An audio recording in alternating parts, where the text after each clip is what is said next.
Well, one of the things that we've discovered, and there's a very big scientific basis for this, is that one of the main reasons that we're running into problems, particularly climate change, is that we are emitting too much CO2 or other greenhouse gases into the atmosphere, and that is causing our atmosphere to change and is problematic. And the basis for that is fossil fuel, so coal, natural gas, and oil. So those are the three main sources of energy we've used since the Industrial Revolution. Well, let's put it this way. You know, if you look around, we've experienced a lot of different things that indicate that the world around us is changing, especially the natural environment. So we've noticed changes in weather patterns. We've noticed that some places are getting hotter, other places are getting colder, more rain, flooding. Well, we certainly can expect a number of different consequences. So, if we're living in a natural environment that doesn't support, growth, that doesn't support fair distribution of resources, well, then what we're going to have is a lot more conflict and a lot more unhappiness or difficulties in the world of various different natures. So that will be one consequence. If we discover that society can't come back into a balance, then that also is a source of conflict. And in the end, if we use up the resources of this planet, the natural resources, well, then there will not be a reasonable opportunity for human beings to continue developing. Well, we're moving towards electric cars because electric cars themselves emit less stuff that we don't want to have in our atmosphere. We want to get away from fossil fuels. And by the way, there's a limited supply of fossil fuels, so that's another reason for getting away from them. My name is Anita Penuelas. I'm a family physician in Seattle. I'm on the board of Washington Physicians for Social Responsibility, and I own an electric car. Yeah, I'm Chris Covert-Bolds, a family doctor in Seattle, a member of Physicians for Social Responsibility, working on climate activism, and I own an electric car. My name is Cheryl Clark. My car is an all-electric vehicle.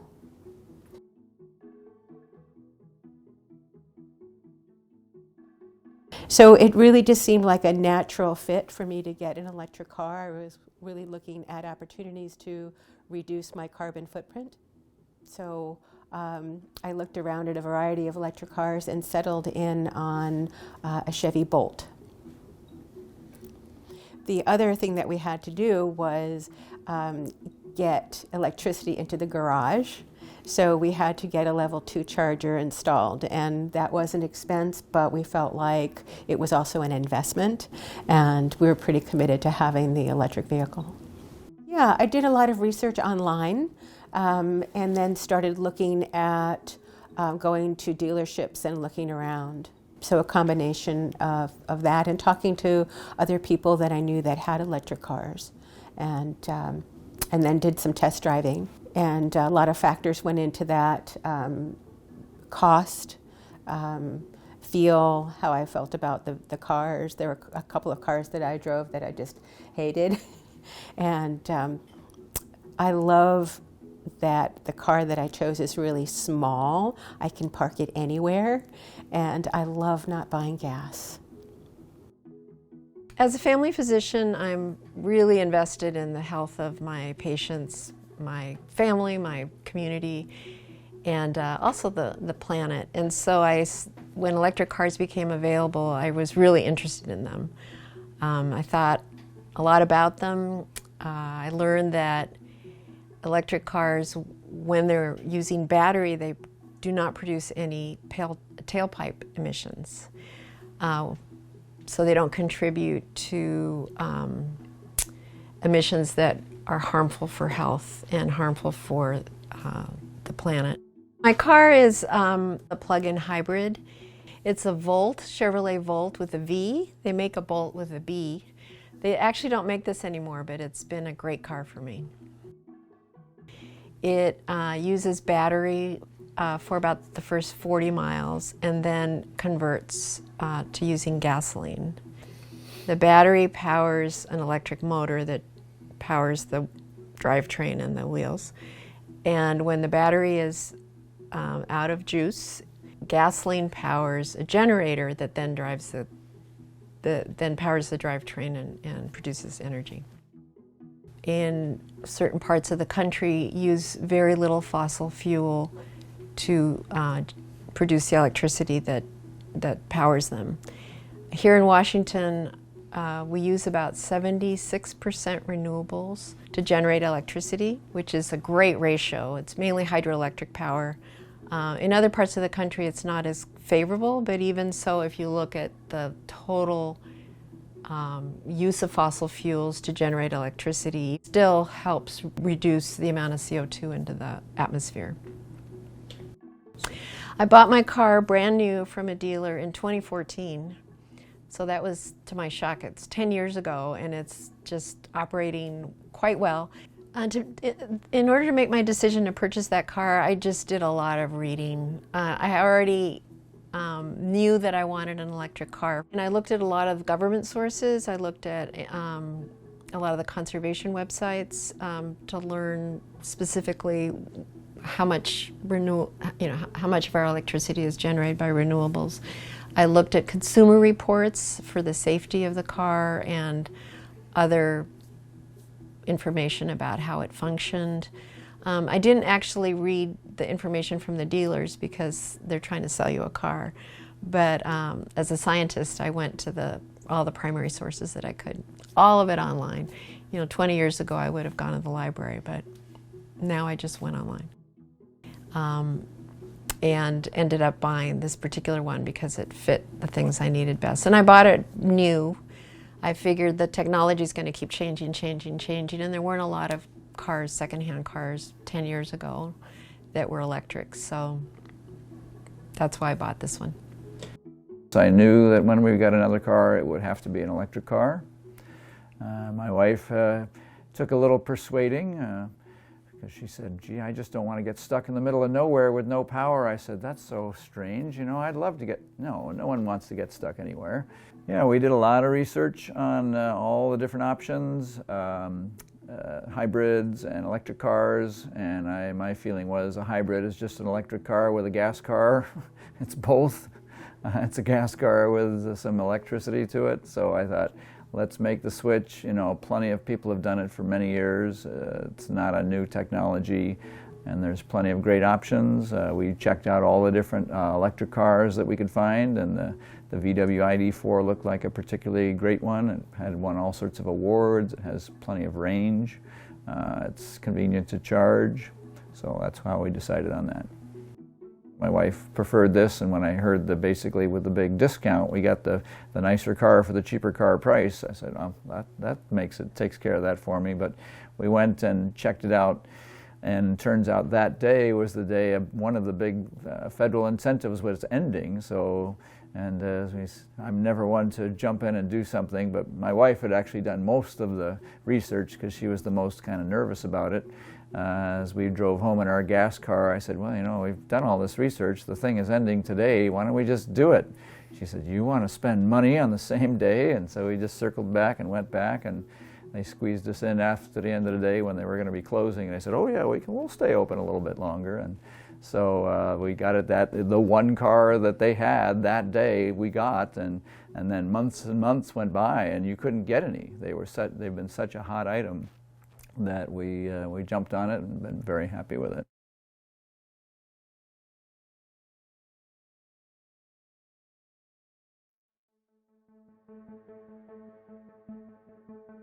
Thinking about pros and cons of the car, if I had to rely purely on battery, and my next car may be an all-electric vehicle because the ranges are so big now, 200 or 300 miles. I started noticing around town where there were different charging stations. When I go to the Safeway now, they have charging stations. And actually you can sometimes park there when there isn't parking otherwise because they're never used. So sometimes even if I haven't needed a charge, I park there and plug my car in.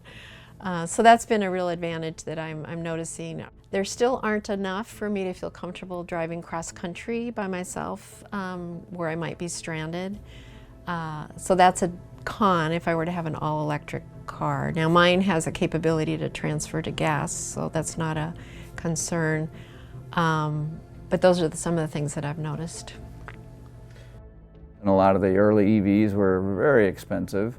Now they're getting more affordable, so I just saw an article that said, 10 good EVs that are under $30,000, which is, once we hit parity so that the price is the same, and I think that's going to be a game changer, and I think that's coming soon. Right now, the upfront cost is higher, but the maintenance and the gas costs, of course, are zero. So, but you have to kind of get over the hump of that initial, and they've been around long enough, so there's used ones available. I like to encourage people to, who are thinking, oh, they're way too expensive. Well, look into it. I think you'll find there are better options, and there's also with these federal subsidies, it's right off the top, and still it adds up to $7,500 to $10,000 less than people think. Well, the con is obvious. It takes gasoline, and I really appreciate not purchasing gasoline, and like I said, doing my contribution toward reducing my carbon footprint.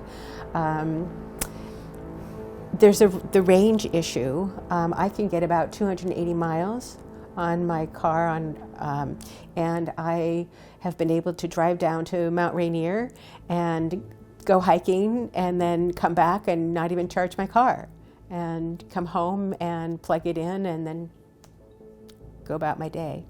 But again, we need to advance our infrastructure so that charging is not a limiting factor. There need to be better access to more charging opportunities. Well, number one is cost. Everybody's very aware of how expensive they are. And so that does deter some people from doing that. The second is how much time it takes to charge things. And if you're using a car, I have a plug-in hybrid myself, and then plug it in overnight, great, and it's good to go the next morning. Yeah, the biggest problem is it takes, just a few minutes to fill your tank with gasoline or diesel, and it takes hours or half an hour to charge your car. And so if you, just the amount of space, if you're going to have the same number of customers and you're going to have a viable business model with a charging station, you really need subsidies, you need grants, you need a way to help subsidize that, because if you're charging, last time I tried to charge my car in a public charger, it was 39 cents a kilowatt. And the way things were going, it was going to take me an hour to get 5 kilowatts because everything was not moving very quickly.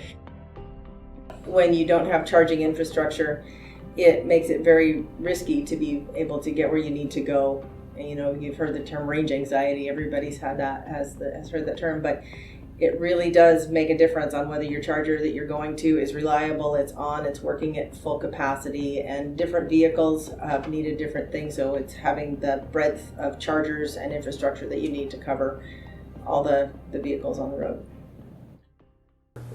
Yeah, so the downsides of EVs, we know they're still using lithium and other rare earth minerals that are hard to come by and may have their environmental impact just mining them and processing them.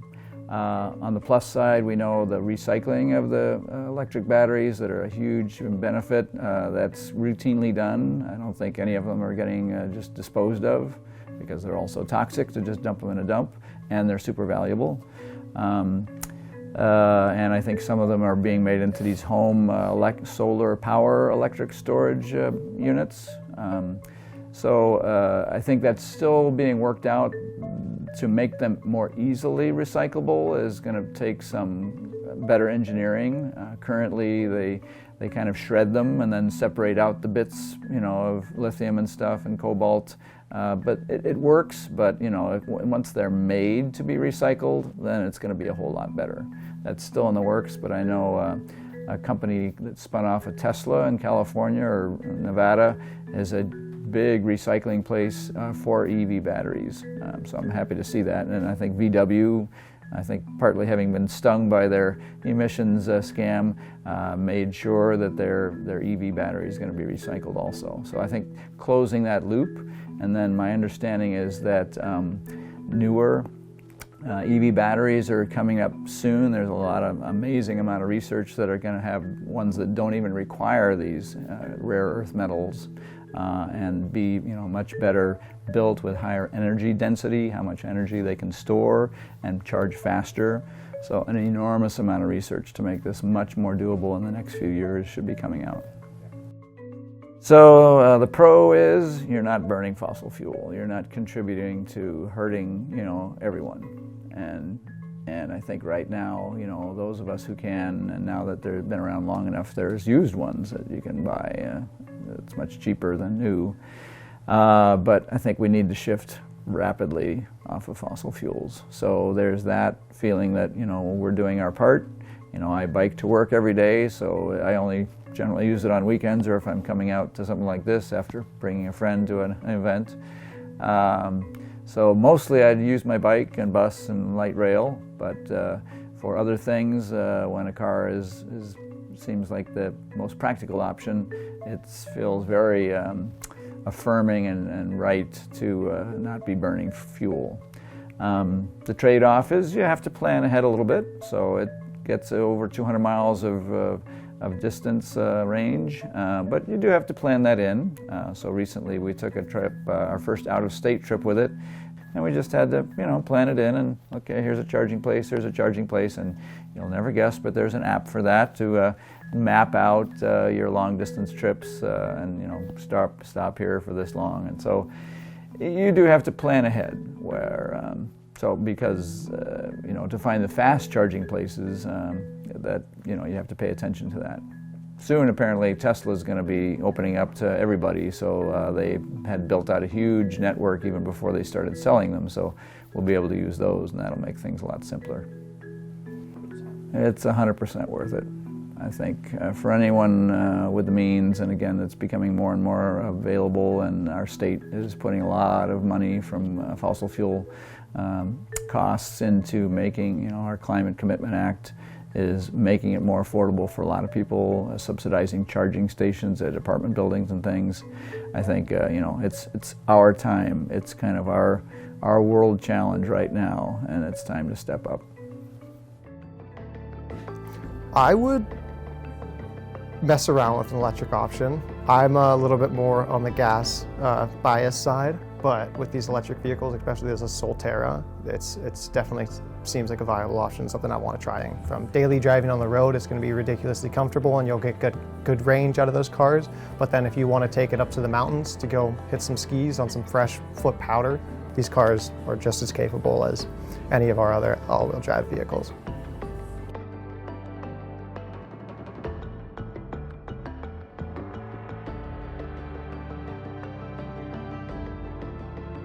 I think it makes me feel like I'm living more with my values. So my values are to live light on the planet and do what I can, for our kids and the future generations.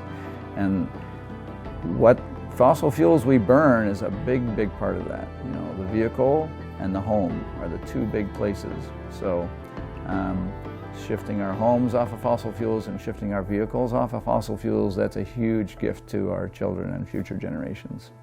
We have 2 children. Our son had bad asthma when he was a baby. When you see your kid struggling to breathe and then project that to the whole world, we know climate change is causing respiratory problems, and that's, to me, the face of climate change is not the polar bear, which is sad to see polar bears dying, but it's even worse to see kids dying of asthma.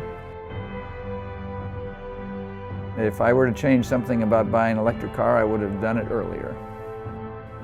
If I could go back to my past self before I purchased it, I would have told myself to buy it 10 years prior had it been on the market. I really like the decision that I made, and would have made the same choice and would make the same choice all over again.